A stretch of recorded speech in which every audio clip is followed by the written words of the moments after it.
Welcome to our channel, Cendric Math Chat. For today, we are going to multiply fractions. We are going to understand the concept behind multiplication of fractions. And at the same time, let's try to answer this question. When multiplying numbers, is the product always greater than or equal to each factor in the product? So let's get started. Example number 1. Here 1/2 times 2/5. The good thing about multiplication of fractions is you don't have to worry about the denominators. So what you simply need to do is to multiply across. This means you need to find the product of your numerators and the product of your denominators. So we have 1 times 2 over 2 times 5, and it's easier if you can reduce before you multiply. So looking at this example, you can cancel your 2 here because 2 over 2 will give you 1. So our product will then be 1/5. So you know that these are known as your factors. And this is your product. So for this example, 1/2 times 2/5, the product is 1/5. However, what's the concept behind this? So let's take a look at this. So 1/2 times 2/5 is the same thing as saying 1/2 of 2/5. So let's draw our 2/5. Let's start with our 2/5. So this is 1, 2, 3, 4, 5. So we have 2/5, so that's our beginning number. So that's what we have. So this is our 2/5. Okay.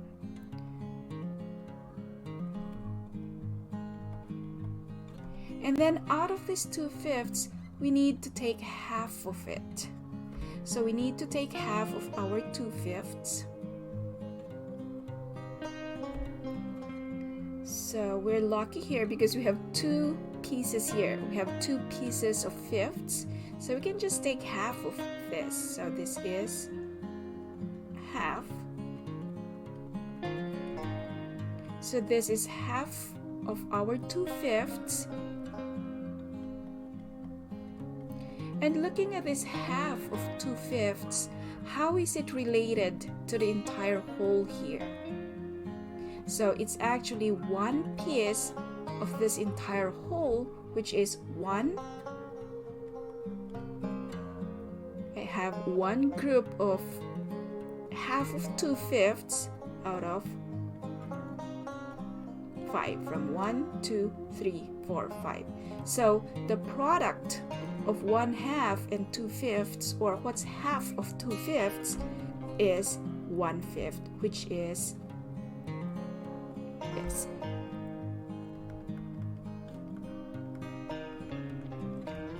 Example number 2. So we have 1/2 times 3/7.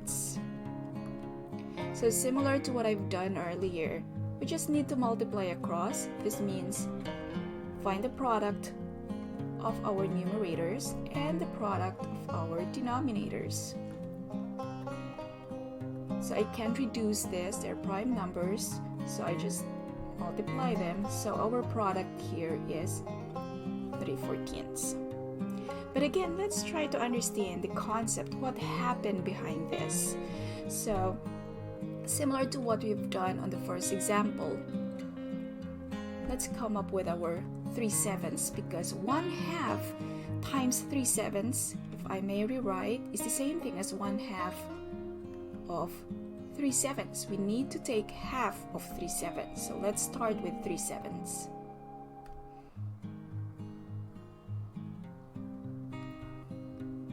So this is 1 sevenths, 1, 2, 3, 4, 5, 6. So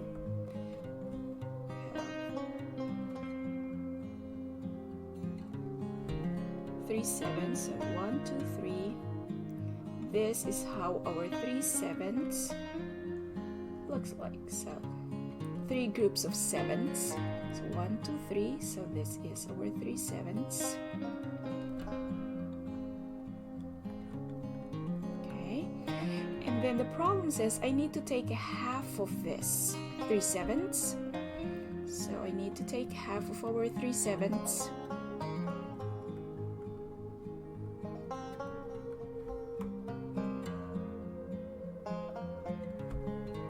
So half would be 1, 2, 3. So I need to divide it over here because I need to take half. So this is my half of 3 sevenths. So this is half of 3 sevenths. And how does it relate to the entire total here, the entire whole?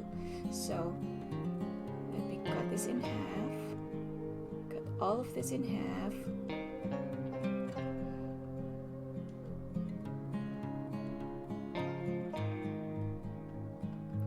So this is my half of 3 sevenths, and 1, 2, 3. There are 3 pieces. Out of how many total pieces? 1, 2, 3, 4, 5, 6, 7, 8, 9, 10, 11, 12, 13, 14. So there we go. Okay, so furthermore, if you take a look at our examples here, so it's a little bit different when you're multiplying your whole numbers, your natural numbers, because when you multiply your natural numbers, for example, 2 times 1, you'd always get 2. 2 times 10, you'd always get 20, a number that's higher than any of these factors you multiplied. So like 3 times 5, our product would be higher than one of your factors, so you get 15. Okay, but for this case, when you multiplied our fractions, what did you notice? You started with half, you have 2/5, and your product is 1/5. 1/5 is less than 1/2. 1/5 is also less than 2/5, which is the opposite of what's happening here. You have 1/2, you also have 3 sevenths, correct? And then look at your product. It's 3/14. Your 3/14 is less than 1/2. 3/14 is less than 3 sevenths. Whereas over here, 2 times 1, oh, it's higher. 2 times 10, oh, it's greater than the numbers I multiplied. 3 times 5, oh, it's greater than the numbers that I multiplied. But for these fractions, it's the opposite. So, if we go back to our question earlier, to our learning goal, explain the concept behind multiplication of fractions, and remember the question that we're trying to answer. When multiplying numbers, is the product always greater than or equal to each factor in the product? It's not true. Because based on our example, when we worked with fractions, our product, the product of the two problems we had earlier, were less than the factors we multiplied. Thank you for watching this channel, and please like, share, and subscribe.